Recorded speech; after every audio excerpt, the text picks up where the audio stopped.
আশা করি প্রত্যেকে খুব ভালো আছো। আজকের ভিডিওটা বুঝতেই পারছো আমার অবভিয়াসলি যাদবপুর ক্লিনিক, যেটা প্রত্যেক শনিবার দিন 10:30 থেকে 2টো অবধি থাকি, শুভ ডায়াগনস্টিক সেন্টার।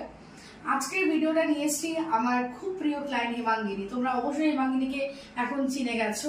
হেমাঙ্গিনী আমাকে বলেছিল দিদি 10 কেজির পর কিন্তু একটা ভালো রিভিউ দেবো, তো আজকে তোমাদের সাথে সেই রিভিউটা আমি শেয়ার করতে চলে এলাম। 12.5 কেজি ওয়েট লস হয়েছে 5 মান্থসে। ভীষণ একটা গ্রেট অ্যাচিভমেন্ট। তার কারণ হচ্ছে হেমাঙ্গিনী একদম ফুল টাইম হাউসওয়াইফ। ও কিন্তু সংসারের সমস্ত কাজ করে। ওর একটা ছোট্ট পুচকে আছে, তাকেও কিন্তু সামলাতে হয়, স্কুল বাজার সব সামলে কিন্তু 12.5 কেজি। এটা কিন্তু কোনো ম্যাটার অফ জোক নয়।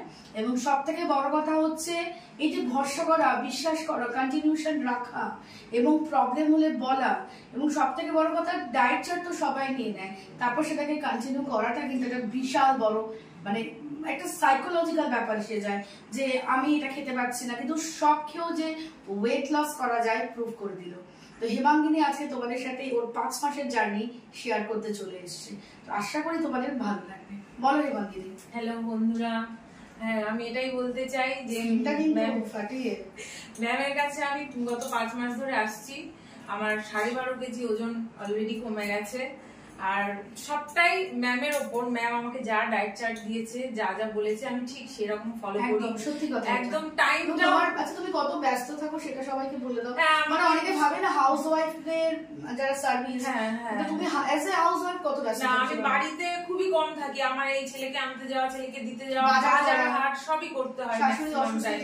হ্যাঁ, তারপর শাশুড়ি, আমার বাবা মায়েদেরকে নিয়ে হসপিটাল যাওয়া আসা, সবকিছুর মধ্যেই আমাকে ম্যাম যে ডায়েট চার্টটা দেয়, খাবার ক্যারি করে নিয়ে যাই। আর টাইমটা আমি মেনটেন করার চেষ্টা করি যতটা পারি। হয়তো সবসময় এক্সাক্ট হয় না, কিন্তু টাইমটা অবশ্যই মেনটেন করতে হবে। আর খাবারগুলো একদম ঘরের খাবার। আমি কোনো এখনো পর্যন্ত বাইরের খাবার খাইনি।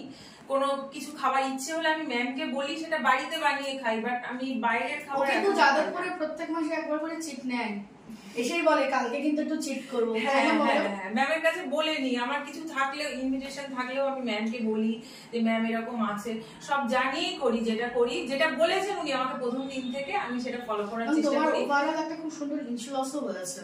হ্যাঁ, সেটা হয়েছে পুরোটাই আমি বলবো ম্যামের জন্য। ম্যাম ছাড়া এটা সম্ভব হতো না। আরে সব তুমি এই যে এটা বলো, এই যে তুমি কন্টিনিউ করছো, তোমার মধ্যে লাগে না যে আর ভালো লাগছে না এরকম টেন্ডেন্সি? না, এখনো পর্যন্ত সেটা আমার আসেনি। বরং আমার আরো মনে হয় যে আরো এটা মানে কতটা আমি করতে পারবো। ম্যাম আমাকে বলেছিলেন 26 কেজি কমাতে হবে। আমি সেই টার্গেটেই এখন আছি যে না, হয়ে তো গেল 12 কেজি, আর সুন্দর লাগছে, আর কি কমাতে হবে মেন্টালিটি এখন না, সেটা নেই। আর খাওয়ার কথাও আর মনে আসে না। আমি ওইসব খাবার দেখলেও আর মনে হয় না খাই। আচ্ছা তুমি তাদের বলো যারা ডিসকন্টিনিউ করে নেয়, কন্টিনিউ করতে, তাদের উদ্দেশ্যে ডিসকন্টিনিউ করে তোমার যেটা করলে সেটাও গেল, সবই গেল, মানে লাভ হলো না। ইচ্ছে মাঝে মাঝে মানুষের চলে আসে ভেতর থেকে যে এত আবার আলাদা করে বানানো করানো, কিন্তু সেটা নিজেকে কষ্ট করে একটু করলে এত সুন্দর একটা জিনিস পাবো, আমি ফলটা পাবো, সেইটার জন্য তো আমাকে কন্টিনিউ করতে হবে। যাদবপুর ক্লিনিকে মানে আড্ডা মারা। হ্যাঁ, ম্যামের সঙ্গে আড্ডা মারতে চলে আসি প্রত্যেক মাসে শনিবার করে। এটাই। তাহলে তোমরা বুঝতে পারলে তো। তোমরা যারা চাইছো আমার সাথে যোগাযোগ করতে, আমাকে হোয়াটসঅ্যাপ করো। ভীষণ ভীষণ ভালো। আর ম্যামের উপর পুরো বিশ্বাস রাখতে হবে। একদম। টাটা সবাইকে।